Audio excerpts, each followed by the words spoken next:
Michael Jackson went from child prodigy to hit solo artist to international superstar. But throughout all his professional highs, there were deep emotional lows. No one really knows what drove Michael to constantly change his physical appearance, but some say it was an outward manifestation of his inner turmoil. He sort of had that Benjamin Button thing going for him, long before we even knew what that was.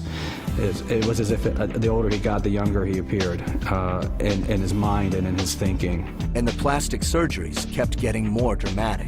We have a cleft chin here. His chin seems to be much wider. This is where people start complaining about his changes on his face. And to make the matter worse, his nose is now thinned out. The nostrils are so small. You can see the cartilages underneath the skin. That tells me that his skin is thinning out very much, and his nose has started lifting up and pulling upward. It was something that you knew was so personal, and that he had such deep and personal reasons for.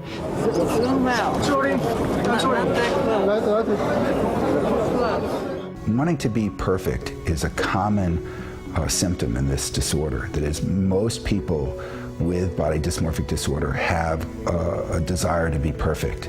And one of the reasons they do so poorly with cosmetic surgery is because they're always unhappy with the result, because the result can never match what they're hoping for. When Michael began wearing a mask, some speculated he was hiding his newest surgery, while others had different theories. And there were people who said that he was a germaphobe and worried about picking up germs. Other people said that it was because of a lupus diagnosis, and because it made his immune system very weak, he was really worried about making himself sick. The focus on Michael's physical changes was eclipsed when in 1993, allegations surfaced of child molestation and drug addiction. It was a real surprise to me, and to other people in his life. Lisa Marie Presley, for instance, came into the picture at that time and tried to help Michael Jackson because of his addiction. In fact, Michael's addiction to drugs is what brought Lisa Marie and Michael Jackson together. The public may have mocked their royal union, but according to Tara Borelli, it was no joke. I wish that people would take it more seriously. Lisa Marie was really the love of his life. I mean, Lisa Marie was the one person who actually touched him, and he appreciated her so much because she helped him during his original addiction in '93. She helped him get into rehab. She helped him with the allegations. It was her idea to settle. I mean, she would say to him, dude, you don't need this in your life. Elizabeth Taylor was also instrumental in getting Michael to rehab and was a constant companion for Michael until his passing.